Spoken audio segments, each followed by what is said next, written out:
ఇంకా మనం చూస్తూ ఉంటే ఇచ్చట నూనెను గురించి మనం ఆలోచన చేస్తే ధ్యానిస్తే, నూనె అనగా ఓలివల నూనె అంటున్నాం. ఓలివల నూనెగా మనం చూస్తూ ఉంటున్నాం. ఓలివల కొండ గొత్సెమని తోటలో ఇప్పటికీ అవన్నీ ఉంటున్నాయి. కానీ దేవుడు చెప్తా ఉంటున్నాడు, గాడ్ సేడ్స్ టు ద మోసెస్, ఈ ఓలివల నూనె గురించి చెప్తా ఉంటున్నాడు. నిర్గమకాండం 27:20 ఒక మాట చెప్తా ఉంటున్నాడు, మోషే command the Israelites to bring clear oil of pressed olives for the light, so that the lamp be kept burning అంటున్నాడు. ఈ దీపము నిత్యము ప్రదీపమగునట్లు, నిత్యము వెలుగుచుండునట్లు మోషే ఇశ్రాయేలుకు చెప్పుము, అచ్చము ఓలివల నూనె దేవుని ఇశ్రాయేలుకు ఆజ్ఞాపించమంటున్నాడు.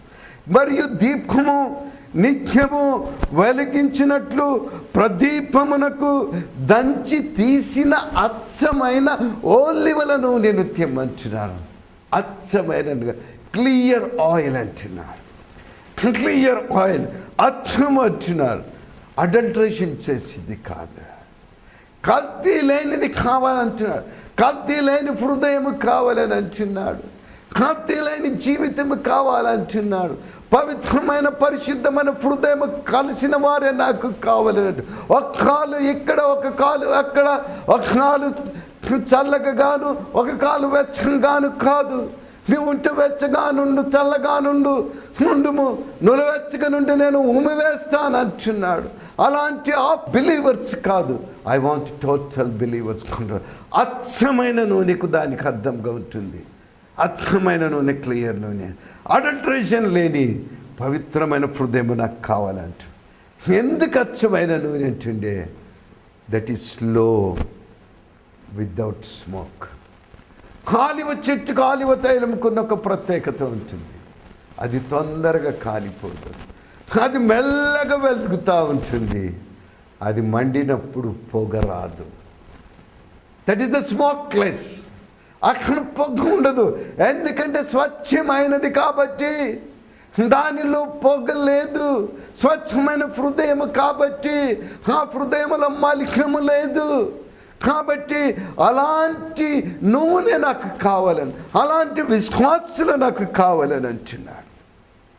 మనం ఇంకను చూస్తూ ఉంటే ఈ ఓలివలకు ఎందుకింత శ్రేష్టమైన సమయం ఉంటుందంటే, the roots of the olive and wine grapes go deeper and would not be immediately affected by a limited drought. మేము పరిశుద్ధ స్థలములను దర్శించినప్పుడు, అక్కడ యెరూషలేము పట్టణమును అక్కడ చూసినప్పుడు, ఓలివల కొండను చూసినప్పుడు, గెత్సేమనే తోటను మేము దర్శించాము. ఎక్కడైతే యేసయ్య తను ప్రార్థించేవాడో, ఎక్కువ సమయం గలిపేవాడో, అక్కడ ఆ యొక్క గెత్సేమనే తోటలు చూస్తూ ఉంటే యేసయ్య ముట్టుకున్న ప్రతి ఓలివ చెట్టు ఇప్పటిని సజీవముగా ఓలివ చెట్టు 2000 సంవత్సరములు అయినప్పటికీ కూడా ఓలివ చెట్లు అక్కడ ఇప్పటికీ ఉంటున్నాయి. యేసయ్య నడియాడిన చెట్లు, యేసయ్య కూర్చున్న చెట్లు, యేసయ్య స్పృశించిన చెట్లు ఇప్పటికీ ఎక్కడ ఉన్నాయంటే దానికి కారణం అంటే the roots of the olive trees. దాని వేళ్ళు డీప్ అంటే అత్యధికంగా లోతుగా ఉంటుంది. భూమిలోనికి అత్యధికమైన లోతులో ఉంటుంది. ద్రాక్ష తీగలకున్న వేర్లు కూడా లోతుగా ఉంటున్నాయి. కాబట్టి అవి తొందరగా చనిపోవని చెప్తా ఉంటున్నారు.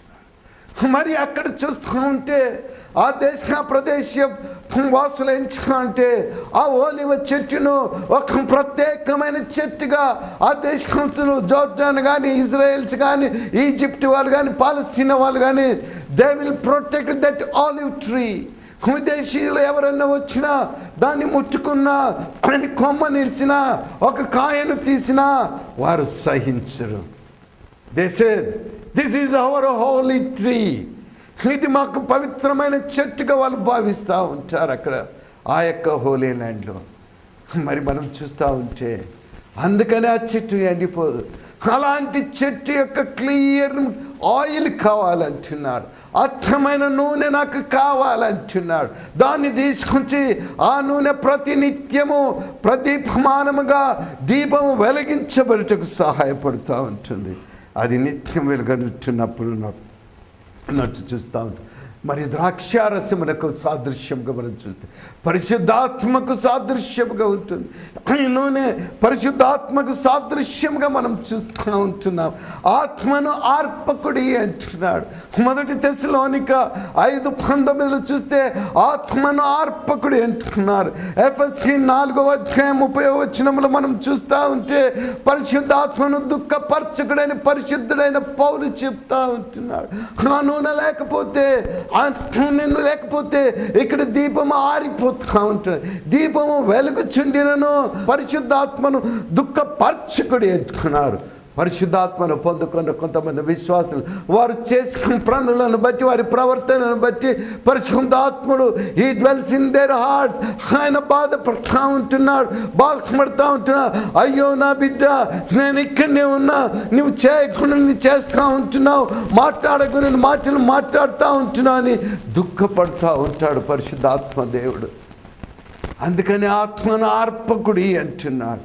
ఆత్మను దుఃఖపరచకుడి అంటున్నారు.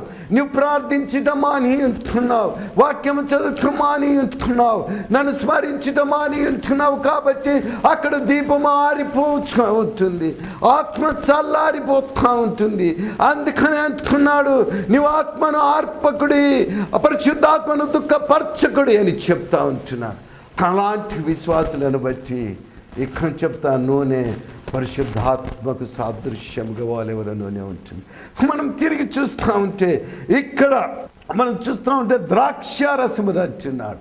ద్రాక్షారసము దేనికి సాదృశ్యంగా ఉంటుందంటే మనం చూస్తూ ఉంటే ఈ ఓలివల తర్వాత రెండవదిగా మనం చూస్తే ద్రాక్షారసమును పాడు చేయకుడి అంటున్నారు.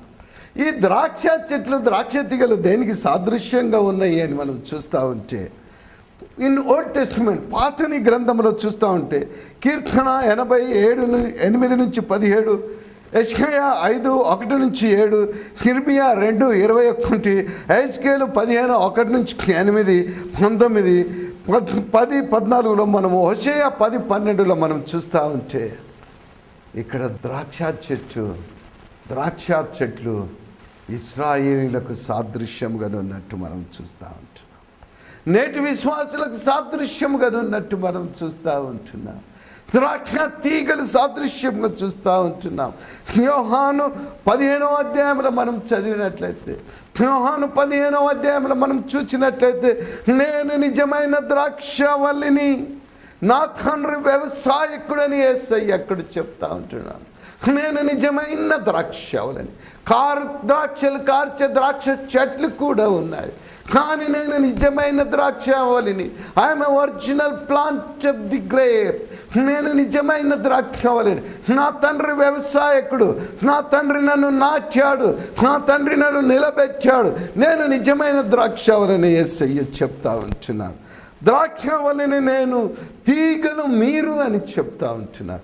నేను ద్రాక్షవల్లిని, నేను నిజమైన ద్రాక్షవల్లిని, నా తండ్రి వ్యవసాయకుడు, తీగలు మీరు, నాకున్న తీగలు మీరు అని చెప్తూ ఉంటాను. ఎవడు నా యందు నిలిచి ఉండునో, నేను ఎవని యందు నిలిచి ఉండునో వాడు బహుగా ఫలించుడని చెప్తా ఉంటున్నాను. ఇక్కడ ద్రాక్ష తీగలు ఇశ్రాయేలీయులకు సాదృశ్యముగా ఉంటున్నాయి. ఈ ద్రాక్ష తీగలు నేటి విశ్వాసులకు సాదృశ్యముగా ఉంటుంది. యేసయ్య ఒక ద్రాక్ష చెట్టు అయితే, యేసయ్య ఒక ద్రాక్ష తీగ అయితే, దానికి ఉన్న కొమ్మలుగా మనం ఉంటున్నాం, ఫలించువారిగా ఉంటున్నాం. నిజమైన శ్రేష్టమైన ద్రాక్ష పండ్లను ఫలించుగా ఉంటున్నాం. కారు ద్రాక్ష చెట్లు ఉంటున్నాయి, కారు ద్రాక్షలు కారుస్తూ ఉంటున్నాయి. కానీ ఎవరైతే నా యందు ఉందురో, నేను ఎవని యందు ఉంటాను, ఎవరైతే నా యందు అంటు కట్టబడతారో, ఎవని యందు నేను ఉంటానో వాడు బహుగా ఫలించును. నాకు వేరుగా ఉండి మీరేమి చేయలేరని చెప్తా ఉంటున్నారు.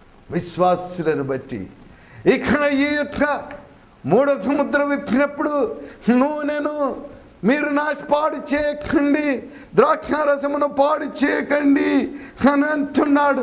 అక్కడ యేసయ్య అంటున్నాడు యోహాను 14లో, నేను ఎల్లప్పుడూ మీ యొద్ద ఉండుటకు సత్య స్వరూపి అయిన ఆదరణకర్త నేనే మీకు పంపిస్తుంటున్నాను. అదే తైలముగా ఉంటుంది, పరిశుద్ధాత్మకు సాదృశ్యంగా అతను సత్య స్వరూపి అయి సర్వసత్యములోనికి మిమ్మల్ని నడిపిస్తాడు. ఈ ప్రొటెక్ట్స్ యూ, ఈ గైడ్స్ యూ, ఈ leads you my dear children అంటున్నాడు. ఇక్కడ ద్రాక్ష తీగలకు చెప్తా ఉంటాడు, ఏ ద్రాక్ష తీగ అయితే నా యందు ఉంటుందో, ఏమని అందుకు నేను ఉంటానో వాడు బహుగా ఫలిస్తాడు. విశ్వాసులకు సాదృశ్యముగా ఉంటుంది. యేసునందున్న వారికి ఎలాంటి ఇబ్బంది లేదు, యేసునందున్న వారికి ఎలాంటి లేమి లేదు, యేసునందున్న వారికి ఎలాంటి చింత లేదు, ఎలాంటి బాధ లేదు. సర్వం సంతోషము, శాంతి, సమాధానములు, నెమ్మది కలిగినట్టు మనం చూస్తూ ఉంటున్నాం. నాకు వేరుగా ఉండి మీరు ఫలించలేరు. ఈ లోకం తట్టు చూసి లోకము వెంబడిపోతున్నారా? మీరు ఫలించుకోలేరు. మీకు శాంతి లేదు, సమాధానము లేదు, నెమ్మది లేదు, సంతోషము లేదు. నా బిడ్డలారా, నా యందు అంటు కట్టబడండి. మీరు నాలో ఉంటే నేను మీలో ఉంటే మీరు బహుగా ఫలించుకున్నారు. మీరు బహుగా ఫలించుట నా తండ్రికి సంతోషము, ఆనందం అంటున్నాడు. నా తండ్రికి సంతోషము మీరు ఫలించుట అంటున్నాడు. మనం ఇంకా చూస్తూ ఉంటే మొదటి దశలోనికి మనం చూసాము, ఇక్కడ చూసాము, నేను ద్రాక్షారసమును పాడు చేయకుడి అంటున్నాడు, వీరిని కాపాడుడి అంటున్నాడు. మనం ప్రకటన 7:1 మనం చూస్తూ ఉంటే మేము అని ఒక దేవదూత చెప్తా ఉంటుంది. ఆ దేవదూత చెప్తాను, మేము మా దేవుని దాసులను వారి నొసల యందు ముద్రించు వరకు భూమినైనను సముద్రం వలనైనను సముద్రంకైనను చెట్టుకైనను హాని చేయవలని బిగ్గరగా చెప్పినట్టు చూస్తూ ఉంటాం. అప్పుడు తెగుళ్ళు వస్తూ ఉంటున్నాయి. ఆ తెగుళ్ళు వచ్చినప్పుడు ఒక దూత బిగ్గరగా చెప్తా ఉంటాయి, మేము మా దేవుని దాసులు, ఈ భూలోకంలో ఉన్న మా దేవుని దాసుల యందు మేము వారికి ఒక ముద్రను ముద్రించదము. అప్పటి వరకు మీరు ఏ చెట్టుకైనను, భూమికైనను, సముద్రమునకైనను, దేనికైనను మీరు హాని చేయవద్దు. యు వెయిట్ అంటున్నారు. అదే 9వ అధ్యాయము మనం 4వ వచనంలో చూస్తూ ఉంటే అక్కడ వచ్చిన తెగుల్లో పొగలేస్తూ ఉంది. ఆ పొగలో నుంచి మిడతలు లేస్తూ ఉంటున్నాయి, భయంకరమైన తేళ్లు లేస్తూ ఉంటున్నాయి. అప్పుడు దూత చెప్తా ఉంటున్నాడు, నొసల యందు దేవుని ముద్ర లేని మనుషులను తప్ప, నొసల యందు దేవుని ముద్ర లేని మనుషులను తప్ప you should not touch others. You should not touch others. ఎవరికైతే దేవుని ముద్ర లేదో ఆ మనుషులను తప్ప భూమినైనను, గడ్డినైనను, ఏ మొక్కలనైనను, మరి ఏ వృక్షమునైనా హాని చేయకూడదని వాటికి ఆజ్ఞ ఇచ్చినట్టు చూస్తాం. మిడతలకును, భయంకరమైన మిడతలకును, భయంకరమైన తేళ్లకును, స్కార్పియన్స్కును అక్కడ దేవుని దూత ఆజ్ఞాపించుతూ ఉంటుంది. You should not destroy this. ఏ నొసల యందు ముద్ర లేదో వారికి మీరు హాని చేయండి, కానీ భూమికి కానీ, చెట్టుకు కానీ, సముద్రమునకు కానీ ముద్రలున్న మనుషులను మీరు ముట్టుకుటకు వీలు లేదని ఆజ్ఞాపించినట్టు చూస్తూ ఉంటారు.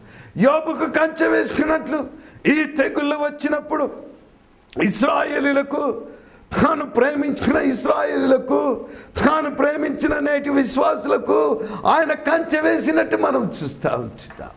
If you are in Jesus there is no problem for you. If you are in Jesus it is the happiest day for you.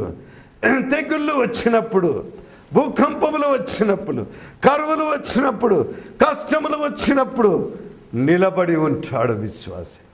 ఎందుకంటే దేవుని కాపుదల్లో ఉంటున్నావు, గొర్రెపిల్ల కాపుదల్లో ఉంటున్నావు. కాబట్టి ఎప్పుడు నీకు శాంతి, నీకు సమాధానము, నెమ్మది, సంతోషముగా ఉంటున్నట్టు మనం చూస్తూ ఉంటున్నాం. నువ్వు కొలతతో కొలిసి తినవలసిన దినము లేదు. ఈనాడు మనం చూస్తూ ఉంటున్నాం, ఎక్కడ పోయినా అంత మెజర్మెంట్తో తింటున్నా. త్రాగుటకు మంచి నీళ్ళని కూడా కొనే పరిస్థితిలో ఉంటున్నాయి. రోజు రోజుకు ధరలు పెరిగిపోతుంటే ఆయన రాకడకు సమీపమై ఉంటున్నాడు. ఆయన రాకడ సమీపమై ఉన్నట్టు మనం చూస్తూ ఉంటున్నాం. కాబట్టి ప్రియమైన వారలారా, మనం ఆలోచించవలసి ఉంటుంది. ఈ దినంలో చూస్తూ ఉంటే ఈ ప్రకటన గ్రంథంలో నుంచి మనకు 3 ముద్రలను మనం ధ్యానించాం. మొదటి ముద్ర, రెండవ ముద్ర, మూడవ ముద్రలో మనకు అనిపిస్తూ ఉంటుంది ప్రస్తుతం మనమందరం ఈ 3వ ముద్రలో ఉన్నట్లు అనిపిస్తూ ఉంటుంది. ప్రతిదీ కొనుక్కొని తింటూ ఉంటున్నాం, ప్రతిదీ కొలుచుకొని త్రాగుతూ ఉంటున్నాం. అక్కడ చెప్తా ఉంటున్నాడు, రోజుకు 200 గ్రాముల ఆహారము, 2 గ్లాసులు నీళ్ళు త్రాగవలసి ఉంటుంది. ప్రకృతి వైపరీత్యములు ఎన్నో కలుగుతూ ఉంటున్నాయి, ఆందోళనలు ఎన్నో వస్తూ ఉంటున్నాయి, కరువులు వస్తూ ఉంటున్నాయి, భూకంపములు కలుగుతూ ఉంటున్నాయి, తినుటకు ఆహారము లేకుండా ఉంటుంది. కానీ ఇక్కడ ఈ ప్రకటన 7:1-9-4 చెప్తా ఉంటున్నాడు, ఆ తెగుళ్ళకు కలిగించు తెగులు దేవుని దూత ఆజ్ఞాపించుతూ ఉంటుంది. నొసళ్ళ మీద ముద్రలున్న వారిని నువ్వు ముట్టుకోవద్దు, నొసళ్ళ మీద ముద్ర లేని వారిని నువ్వు పాడు చెయ్యి, ఈ భూమిని కానీ, గట్టిని కానీ, సముద్రమును కానీ, ఏ వృక్షమును కానీ నువ్వు హాని చేయకూడదని దేవుడు ఆజ్ఞాపించి తింటున్నాడు. ఈరోజు కూడా యేసయ్య దగ్గరకు వచ్చావా? దుర్మార్గుడు చనిపోవుట, మరణం నందుట నాకు సంతోషము కలిగిన. దుర్మార్గుడు తన పాపములను ఒప్పుకొని క్షమాపణ పొంది పశ్చాత్తాపడితే నాకు సంతోషము కదా అని దేవుడు సెలవిస్తుంటున్నాడు. మన పరిస్థితి ఎలాగుంటున్నది? ఎట్టి భయంకర దినములను బట్టి ప్రభువైన యేసుక్రీస్తు వైపు మనము చూడాల్సి ఉంటుంది. మనము మారు మనసు పొంది పాప క్షమాపణను పొంది ఆత్మను రక్షించుకొనుటకు అవశ్యముగా ఉంటుంది.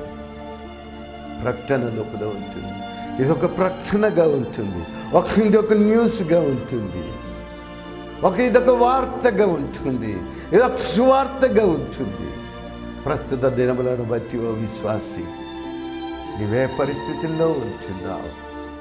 యేసయ్య కాపుదల నీకు కావాలనా? యేసయ్య ఆదరణ నీకు కావాలనా? యేసయ్య ప్రేమ నీకు కావాలనా?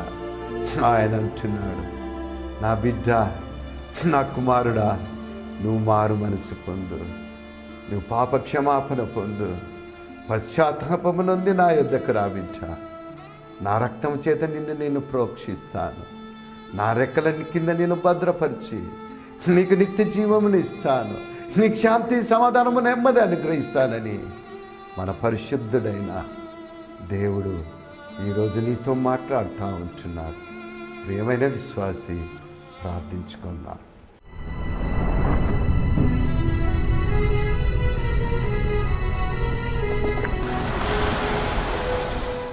మహోన్నతుడ, సర్వశక్తిమంతుడ, సర్వంతర్యమైన మా పరమ తండ్రి, నీ పాదములకు స్తోత్రం తండ్రి, స్తోత్రం తండ్రి.